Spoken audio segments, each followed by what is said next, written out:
Hello and welcome to पिटेनिंग। साथ में मिलके शुरू करते हैं जिंदगी की दूसरी नींद। बहुत बारी ऐसा होता है कि इंडिया में आप कई लोगों को देखते हो कि उनका सपना होता है कि वो बाहर जाके सेटल हो और बाहर जाके वो अर्न करें, बाहर जाके वो अपॉर्चुनिटीज को तलाश करें। लेकिन जो रियलिटी है वो ये कि बहुत लोगों को ये नहीं पता है कि बाहर खर्चा कितना होता है और बाहर जो है जाके उनको कितनी सैलरी चाहिए या वो लाइफ़स्टाइल जो वो इंडिया में जी रहे हैं उस पर्टिकुलर सैलरी में या यहाँ की कौन-सी वो सैलरी में जो लाइफ़स्टाइल हम जी सकते हैं वो वहाँ पे कितने चाहिए होंगे। सपोज़ करो कोई 10 लाख रुपए में एक लाइफ़स्टाइल अगर यहाँ इंडिया में जी रहा है, तो बाहर कितना पैसा चाहिए होगा वही सिमिलर लाइफ़स्टाइल को जीने के लिए। ऐसे कई सवाल मैं देखता हूँ अपने चारों तरफ होते रहते हैं। तो एक कैलकुलेटर मिला and that calculator was quite astonishing जो कि परचेज़िंग पावर पैरिटी को कंसीडर करता है, ठीक है? तो वहाँ पे वो एक्चुअल ये कैलकुलेटर ये बताता है कि आपको कितने पैसे की ज़रूरत पड़ेगी बाहर, जो कि आप सिमिलर लाइफ़स्टाइल जो इंडिया में जी रहे हो, उसको मैच करने के लिए। तो बहुत ही अच्छा कैलकुलेटर है, मुझे लगा आप तक शेयर करना चाहिए। इस वीडियो की शुरुआत मैं आज कैलकुलेटर से कर रहा हूँ, ज़्यादा समय नहीं लगेगा। जस्ट एक मैंने 2-3 कंट्रीज़ को पिक किया। सपोज़ करो आप इंडिया में अगर 12 लाख रुपए कमा रहे हो, आपकी सैलरी अगर इंडिया में 12 लाख रुपए है और आप यूएई शिफ्ट होना चाहते हो, तो आपको यूएई में साल के अगर 12 लाख इंडिया में कमाते हो, तो यूएई में आपको 1,37,000 दिरहम के आसपास आपको अर्न करना पड़ेगा। 1,37,000 दिरहम का मतलब है आपको अप्रॉक्सिमेटली 31 लाख रुपए कमाने पड़ेंगे। तो इसका मतलब ये कि जो इंडिया में आप 12 लाख रुपए कमा रहे थे, आपको अप्रॉक्सिमेटली 31 लाख रुपए के आसपास आपकी अर्निंग होनी चाहिए, जो आप सिमिलर लाइफ़स्टाइल अगर जीना चाहते हो, जो आप इंडिया में जी रहे थे, राइट?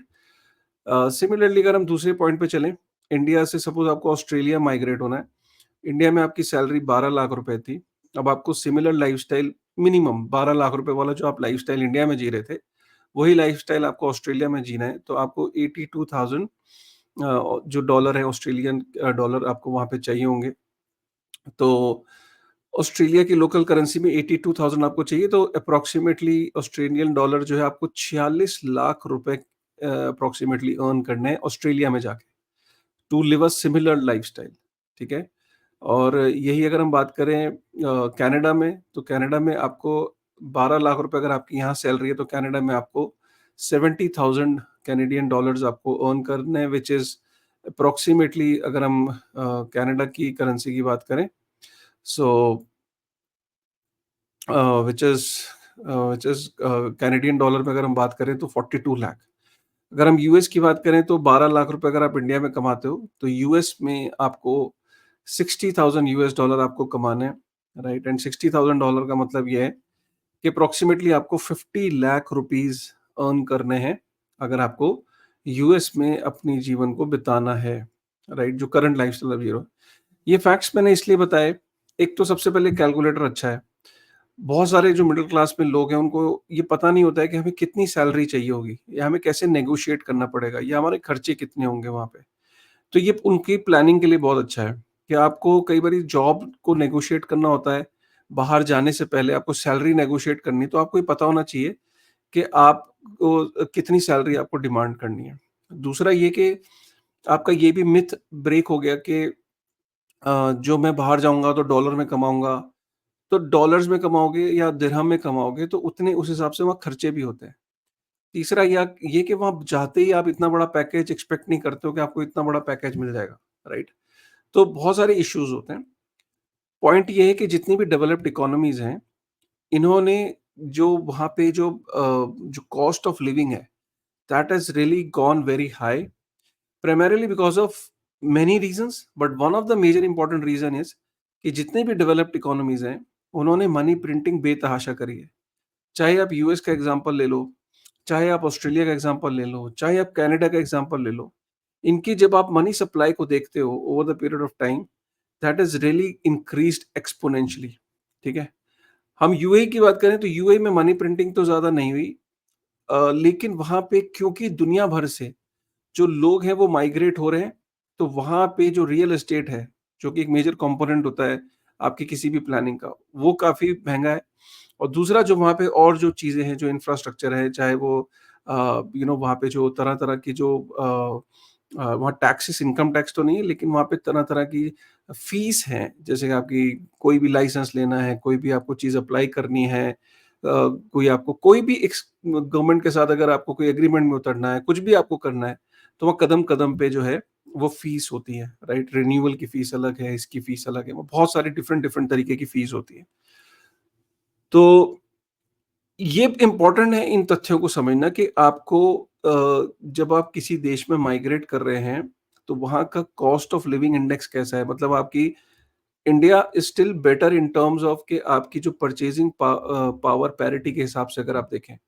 बहुत लोगों को ये पता ही नहीं होता है कि हम वहाँ जा रहे हैं, तो हम वहाँ इतने डॉलर कमाएँगे, तो हमारे डॉलर्स में कमाएँगे। उनको ये नहीं पता कितने डॉलर कमाने होंगे।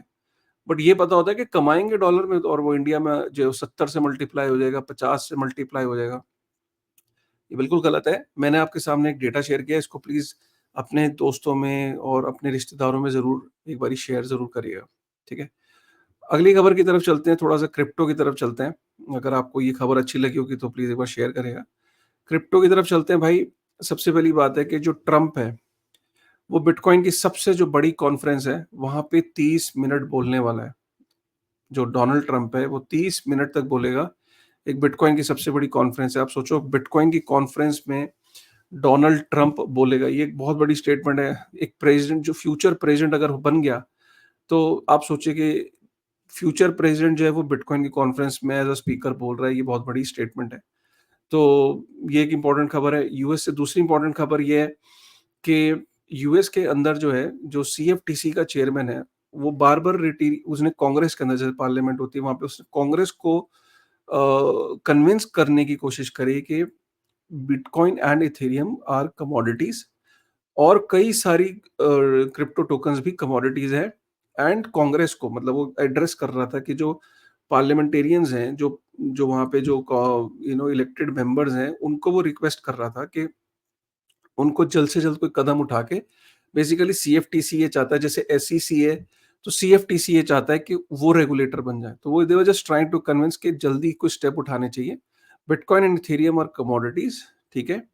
और उसमें उनका ये इसका ये भी कहना है कि एक कोर्ट है वहाँ पे, जैसे डिफरेंट डिफरेंट स्टेट्स है, न्यूयॉर्क है, वॉशिंगटन है, अलग-अलग स्टेट्स हैं।